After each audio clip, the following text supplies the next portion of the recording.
Hello everyone. दोस्तों, आज के इस वीडियो के अंदर हम किसी भी क्वाड्रेटिक इक्वेशन को सोल्व करना सीखेंगे। तो दोस्तों, किसी भी क्वाड्रेटिक इक्वेशन को हम तीन तरीकों से सोल्व कर सकते हैं। सबसे पहले हमारा जो मेथड होता है उसके अंदर हम इस क्वाड्रेटिक इक्वेशन के फैक्टर बनाकर उसे हम सोल्व कर सकते हैं। इसी कारण हम इसे फैक्टरिंग मेथड बोलते हैं। फैक्टरिंग मेथड बोलते हैं। जो सेकंड जो हमारा मेथड होता है उसके अंदर हम जो इक्वेशन आपको दे रखी होगी उसको हम कंप्लीट स्क्वायर के फॉर्म में लेकर आएंगे और फिर उसमें हमारे जो वेरिएबल्स की वैल्यू फाइंड करेंगे। तो सेकंड मेथड हमारा होता है कंप्लीट द स्क्वायर। क्या मेथड है अपना? Complete the square. जो थर्ड हमारा मेथड रहता है उसके अंदर हम यूज करते हैं क्वाड्रिक फॉर्मूला, जो कि श्रीधराचार्य जी ने दिया था। इसके बाद अगर दोस्तों हमें इस इक्वेशन का ज्योमेट्रिकली इंटरप्रिटेशन देखना है तो उसके लिए हम यूज करते हैं ग्राफिकल मेथड, यानी कि ग्राफ के द्वारा हम देखते हैं कि हमारी जो इक्वेशन है उसमें हमारे जो वेरिएबल्स हैं उनके सॉल्यूशन है वो किस तरह से होंगे। तो वन बाय वन हम इन चारों मेथड्स को सीखते हैं। तो इसको हम एक एग्जाम्पल की सहायता से समझने का प्रयास करते हैं। मान लीजिए हमारे पास में कोई एक क्वाड्रेटिक इक्वेशन है x square plus 5x plus 6 equals to 0। तो दोस्तों, सबसे पहले हम सीखेंगे कि फैक्टर बनाकर हम किस तरह से इस इक्वेशन को सोल्व करते हैं। तो लिखिएगा फैक्टरिंग मेथड। तो इसके लिए हम क्या करेंगे, इस इक्वेशन के फैक्टर बनाएंगे। तो फैक्टर किस तरह से बनेंगे, एक्स स्क्वायर प्लस, अब इस 5x को हम टू पार्ट्स में डिवाइड कर लेते हैं। एक में लिख लेता हूँ 3x प्लस एक में लिख लेता हूँ 2x प्लस 6 इक्वल्स टू 0। तो अब इसके फैक्टर बनाने के लिए हम इसे टू पार्ट्स में डिवाइड कर लेते हैं। हमारा जो फर्स्ट पार्ट है इसके अंदर हमारा x कॉमन आ रहा है, तो हमारे पास में क्या बचेगा, x प्लस 3 बचेगा। और सेकंड जो पार्ट है उसमें हमारे पास में 2 कॉमन आ रहा है, तो हमारे पास में x प्लस 3 बच जाता है ना। अब आप देख रहे हो कि हमारा x प्लस 3 है वो दोनों साइड कॉमन आ रहा है, तो हम x प्लस 3 को कॉमन ले लेते हैं। तो हमारा यहाँ क्या आ जाएगा, x प्लस 2 बच जाएगा। ठीक है। अब इन दोनों फैक्टर्स को जब हम जीरो के बराबर रखेंगे तो हमारी x की दो वैल्यू आ जाएगी। एक तो हमारा आएगा x इक्वल्स टू -2 आएगा, एक वैल्यू आएगी हमारी x इक्वल्स टू -3। तो इस इक्वेशन के दो सॉल्यूशन हमारे पास में आते हैं, x equals to -2 and x equals to -3। अब इसी इक्वेशन को हम सोल्व करना सीखते हैं। हमारी जो श्रीधराचार्य रूल है, यानी कि हमारा क्वाड्रिक फॉर्मूला है। तो इसके लिए हमें थोड़ा श्रीधराचार्य फॉर्मूले के बारे में भी जानकारी होनी चाहिए। तो देखिए, अगर आपको कोई इक्वेशन दे रखी हो a x square plus b x plus c equals to 0, जहाँ पर हमारा x एक वेरिएबल है और हमारा a b एंड c ये कोई एक कांस्टेंट नंबर है। तो जो श्रीधराचार्य फॉर्मूला है यानी क्वाड्रिक फॉर्मूला है, वो हमें क्या बताता है कि इस इक्वेशन का जो सॉल्यूशन है वो आता है x equals to minus B plus minus and roots of B square minus 4ac upon 2a। ठीक है। तो दोस्तों, यहाँ पर हमारा जो ये तीन सॉल्यूशन है वो पॉसिबल है। और तीन सॉल्यूशन कौन कौन से होंगे, तो देखिए सबसे पहले आप देखिए यहाँ पर हमारा जो अंडरूट्स के अंदर बी स्क्वायर माइनस 4ac है उसकी वैल्यू 0 से बड़ी हो, है ना। सेकेंड पॉसिबल कंडीशन क्या हो सकती है, जब हमारा underroots of B square minus 4ac है इसकी वैल्यू 0 के बराबर हो। एंड थर्ड कंडीशन हमारी हो सकती है कि हमारा underroots of B square minus 4ac है इसकी वैल्यू लेस देन 0।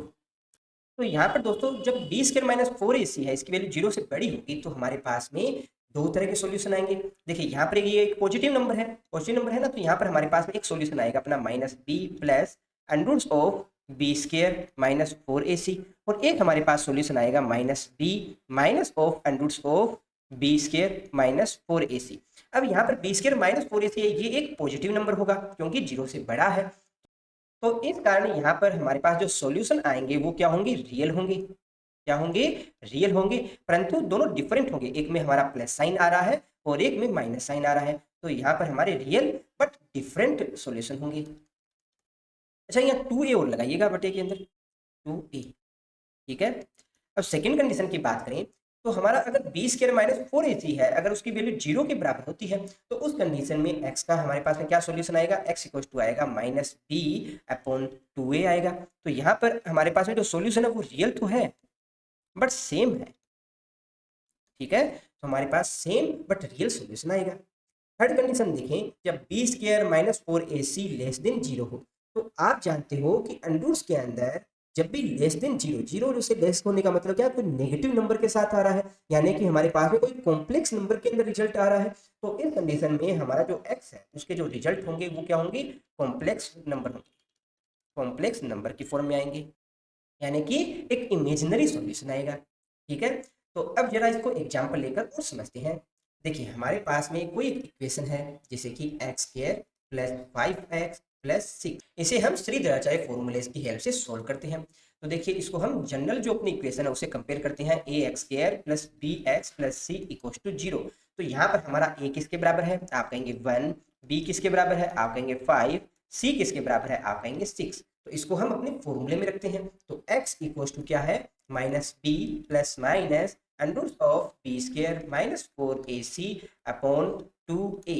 तो यहाँ जब वैल्यू रखोगे तो आगे पास में क्या आएगा, देखिए माइनस बी की वैल्यू क्या है 5 प्लस माइनस यहाँ 5 स्क्वायर यानी कि 25 माइनस 4ac, 4a की वैल्यू 1 एंड c कितना है 6 है, बटे कितना है 2a।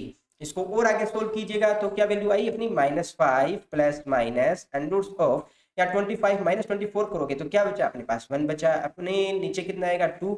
ठीक है, तो अंडर 1 की वैल्यू 1 ही होती है, तो इसको सोल्व करके यहाँ मैं डायरेक्ट 1 ही कर देता हूँ। ठीक है, अब यहाँ -5 प्लस -1/2 है, तो यहाँ से x के दो सॉल्यूशन हमारे पास में आएंगे। क्या क्या सॉल्यूशन लेंगे, फर्स्ट सॉल्यूशन तो अपने पास आएगा -5 प्लस 1/2, सेकंड सॉल्यूशन होगा -5 माइनस 1/2। तो इसको और आगे सोल्व करेंगे तो यहाँ वैल्यू आई अपनी -2 एंड यहाँ अपना सॉल्यूशन आया -3। तो x के दो सॉल्यूशन अपने पास में आ रहे हैं, दोनों ही रियल सॉल्यूशन है। ठीक है, और डिफरेंट सॉल्यूशन है। ओके, क्योंकि यहाँ पर हमारा जो बी स्क्वायर माइनस 4ac है उसकी वैल्यू 1 आ रही है जो कि 0 से बड़ी है, इसी कारण जो सॉल्यूशन है वो हमारे रियल है और डिफरेंट है। तो दोस्तों अब जरा समझते हैं कि स्क्वायर को कंप्लीट करके किस तरह से हम किसी क्वाड्रेटिक इक्वेशन को सोल्व कर सकते हैं। तो दोस्तों मान लेते हैं हमारे पास में कोई इक्वेशन है x square plus 5x plus 6 equal to 0। तो हमें इसे स्क्वायर की फॉर्म के अंदर इसको लेकर आना है। तो हम जानते हैं a प्लस बी की होल स्क्वायर है वो बराबर होता है a square plus 2ab plus b square. तो हमें इस इक्वेशन को इस फॉर्म में लेकर आना है। ठीक है, तो इस फॉर्म में लाने के लिए हम क्या करेंगे, तो यहाँ पर देखो हमारा एक्स स्क्वायर है प्लस यहाँ पर अपने को लेकर आना है 2 लेकर आना है, फिर a और b की फॉर्म में लेकर आना है। तो इसको हम क्या करते हैं 2 मल्टीप्लाई बाई 5x। ठीक है, अब 2 से मल्टीप्लाई करोगे तो हम यहाँ 2 से डिवाइड भी करेंगे। ठीक है, तो यहाँ अपना आ गया 6 इक्वल टू 0। अब यहाँ पर अपना ए स्क्वायर तो बन रहा है, ठीक है, और यहाँ पर अपना देखिए 2a भी बन रहा है, परंतु यहाँ पर अपना बी स्क्वायर है वो नहीं बन रहा। तो इसको बनाने के लिए हम क्या करेंगे, इसको थोड़ा सा सोल्व करते हैं। देखिए एक्स स्क्वायर प्लस 2x और ये 5/2 है, ये अपना b है। तो मैं क्या करता हूँ एक बार तो जोड़ देता हूँ बी स्क्वायर, क्योंकि बी स्क्वायर लेकर आना ना, 5/2 का स्क्वायर एक बार जोड़ देता हूँ और एक बार इसको मैं घटा देता हूँ। ठीक है, प्लस अपना 6 आ जाएगा इक्वल टू 0। ठीक है, तो यहाँ पर ये वाला जो टर्म है ये तो हमारा बन गया a प्लस बी की होल स्क्वायर बन गया, और ये बाकी की टर्म हमारे पास रेस्ट बच जाती है। तो इसको थोड़ा और सोल्व कीजिएगा तो आपके पास में यहाँ अपना आ गया x प्लस 5/2 की होल स्क्वायर प्लस, अब देखिए ये बाकी जो टर्म है इसको हम बराबर के इधर वाली तरफ ले आएंगे। तो आगे पास में देखिए 5/2 है, ये इधर आएगा तो प्लस हो जाएगा 25/4 बनकर, और यहाँ 6 है ये हो जाएगा माइनस। ठीक है, तो यहाँ पर राइट साइड में आपके पास में क्या बचेगा, तो यहाँ पर 25 माइनस 24/4 यानी कि 1/4 ही हो जाएगा, 1/4 हो जाएगा। तो मैं इसको डायरेक्ट लिख देता हूँ, और लेफ्ट साइड में अपने पास में आ रहा है x प्लस 5/2 की होल स्क्वायर।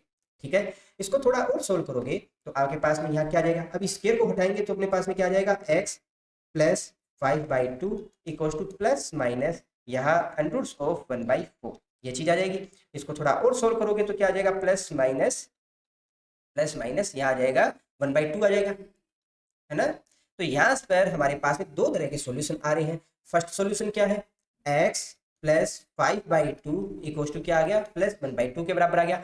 एंड जो सेकेंड सॉल्यूशन है वो अपने पास में आ गया x प्लस 5/2 इक्वल टू -1/2 के बराबर आ गया। इन दोनों को जरा सोल्व करते हैं। तो फर्स्ट के अंदर अपना x की वैल्यू क्या आ जाएगी, 1/2 माइनस 5/2। ठीक है, तो यहाँ से अपने पास में x का सॉल्यूशन आ गया, देखिए 2 को कॉमन लिया तो यहाँ वैल्यू आ गई -2। इसको सोल्व करोगे तो अपने पास में क्या आ जाएगा, x इक्वल टू -1/2 माइनस 5/2, तो यहाँ से x की वैल्यू आ गई -3। ठीक है, तो इस मेथड से भी अगर हम इसको सोल्व करेंगे तो हमारे पास x के दो ही सॉल्यूशन आ रहे हैं, x इक्वल टू -2 एंड -3। तो आप इन तीनों मेथड में से कोई भी मेथड यूज करके किसी भी द्विघातीय समीकरण, किसी भी क्वाड्रेटिक इक्वेशन को सोल्व कर सकते हो। अब दोस्तों हम समझते हैं कि हमारी कोई भी क्वाड्रेटिक इक्वेशन है उसका ज्योमेट्रिकली इंटरप्रिटेशन क्या होता है। तो देखिए हमारी क्वाड्रेटिक इक्वेशन है x square plus 5x plus 6 equal to 0, है ना। आपको क्या करना है, सबसे पहले इस इक्वेशन को y के बराबर मान लेना है, क्योंकि हमारा जो ग्राफ बनेगा वो x एंड y के फॉर्म में बनेगा। ठीक है, तो ये हमारा y एक्सिस हो गया एंड ये वाला जो हमारा है ये हम मान लेते हैं x एक्सिस हो गया। ओके, ये x एक्सिस एंड ये y एक्सिस। तो y के बराबर जब आप मानोगे y equals to x square plus 5x plus 6 equals to 0।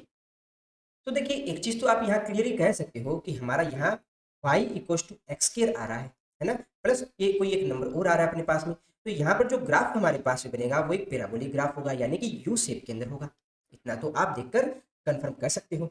ठीक है, एंड यहाँ पर हमारी y की वैल्यू 0 आ रही है, और y की वैल्यू 0 कब आती है, जब हमारा ग्राफ है x एक्सिस से पास हो रहा हो। तो यहाँ पर y के दो सॉल्यूशन आ रहे हैं, यानी कि x एक्सिस को हमारा जो ग्राफ है वो दो बार कट करेगा, है ना, क्योंकि तभी तो y की वैल्यू दो बार 0 आएगी। तो यहाँ पर हमने ऊपर सॉल्यूशन देखे x equals to -3 and x equals to -2। तो इन दो वैल्यू के लिए हमारा जो y है उसकी वैल्यू 0 के बराबर आती है ना। तो यहाँ हमारा -2 है वो कुछ यहाँ पर आ रहा है एंड -3 है वो कुछ यहाँ आ रहा है। तो हमारा जो ग्राफ है वो यू शेप में बनेगा और कुछ इस तरह से बनेगा। ठीक है, अब ये नीचे कहाँ तक जाएगा।